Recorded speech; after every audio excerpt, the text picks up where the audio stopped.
Akibatnya, Pesonilo terus menghadapi ancaman perambahan, kebakaran, dan eksploitasi liar membuat hutan ini semakin terdesak. Maka dari itu, kegiatan hari ini lahir dari kami jemput Ibu dengan hormat untuk memberikan sedikit kata dan kata kepada masyarakat Gria. Oke, kita akan membahas tentang sampah ya Bu ya. Sampah di mana sekarang itu sampah dari tahun lalu. Kota Pekanbaru ini masih banyak ya.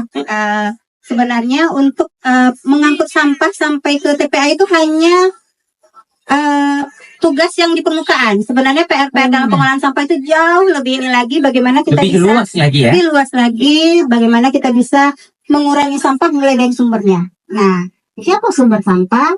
Sumber sampah itu berdasarkan undang-undang tentang itu ada beberapa yang bisa dilakukan. Yang pertama kita membatasi timbulan sampah yang kita hasilkan.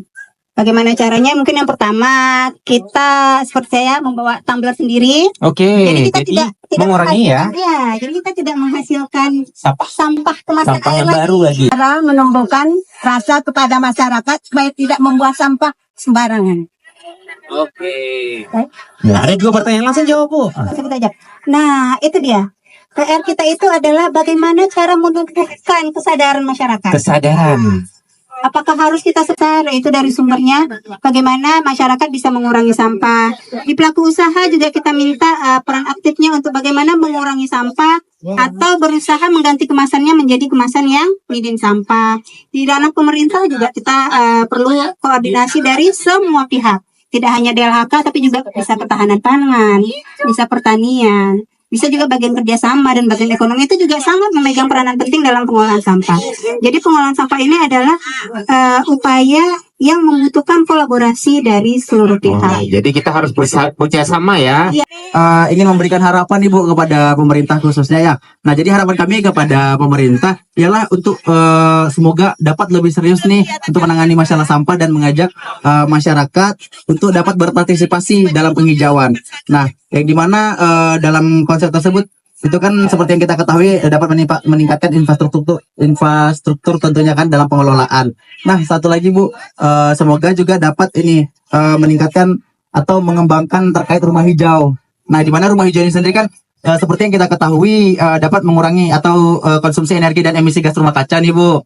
Dan yang berikutnya ialah meningkatkan kualitas udara dan lingkungan serta menciptakan tempat tinggal yang lebih sehat dan nyaman. Nah, jadi mungkin poin-poin tersebut Bu menjadi harapan kami sebagai mahasiswa dari Universitas Lancang Kuning. Semoga kedepannya terrealisasi dengan lebih giat lagi dan terrealisasi dengan lebih sungguh dan berserius lagi Bu. Nah, mungkin itu saja sih Bu harapan kami dan semoga kedepannya dapat mahasiswa juga dapat berkontribusi membersamai kegiatan dari pemerintah. Terima kasih Bu.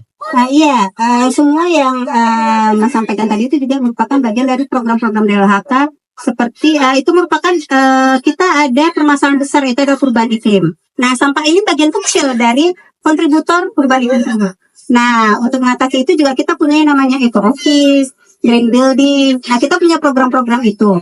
Nah, untuk keterlibatan mahasiswa, kita memang seperti yang kita sampaikan tadi ya, perlu kolaborasi banyak pihak. Nah, mahasiswa juga kita butuhkan kontribusinya mungkin untuk membantu mengedukasi masyarakat, mungkin di lokasi KKN-nya atau apa, memberikan edukasi atau memberikan penyuluhan atau pelatihan bagi masyarakat bagaimana cara mengelola sampah, mengurangi sampah, mungkin di fokus kita ketiga R itu.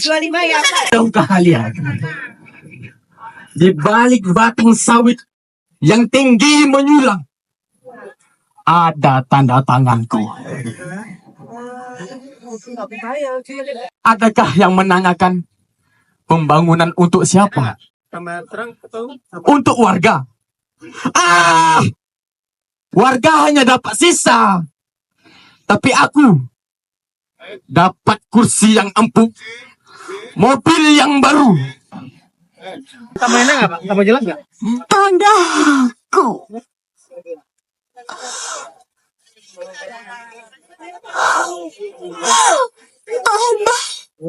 Menabur. Tempat aku menanam doa. Yang paling bawah bisa dibaca P itu Pak. P. Terus Tanah tempat ibuku menanam kisah. apa hanya Pak?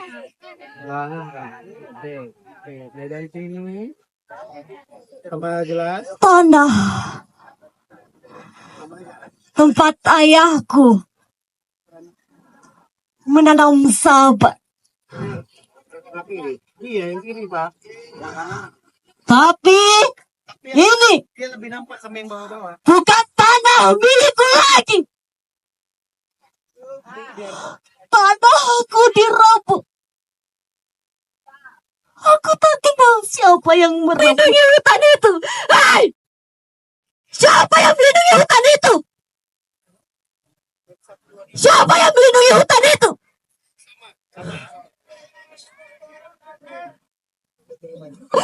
Kata lindung itu TNTN kehilangan 87% hutan primer, kurang dari 58.300 hektar. Deforestasi meningkat tajam pasca tahun 2009 dan selama pandemi COVID-19.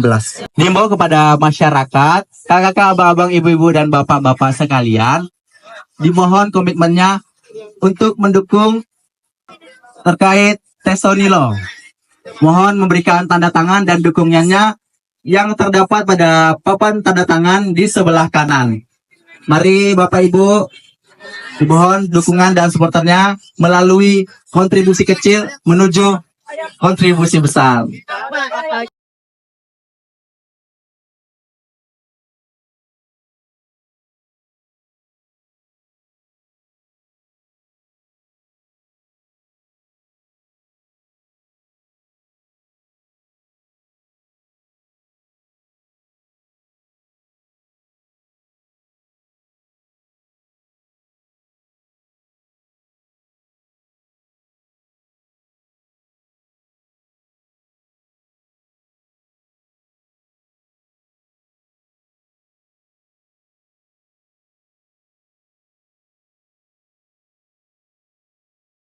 Pemeriksaan gratis yang ada di sini nih hari ini pagi ini ada apa aja nih, Wak? Nah, kebetulan Dok, kita hari ini pemeriksaan mata gratis. Yang pertama, kita bisa mengecek ukuran kacamata yang di mata kita. Oke, ukuran kacamata. Kacamata. Oke, ada apa Selanjutnya, lagi? Bisa mengukur tajam penglihatan, Tajam penglihatan atau visus. visus. Oke. Ya. Dan terakhir itu kita melihat pemeriksaan bagian anterior atau bagian depan mata. Oke, itu tuh apa tuh biasanya? Itu anterior sama posterior itu. Pemeriksaan. Biasanya kalau untuk pemeriksaan mata anterior atau bagian depan itu untuk mengetahui apakah mata kita ada katarak Oh, atau ada mata kering.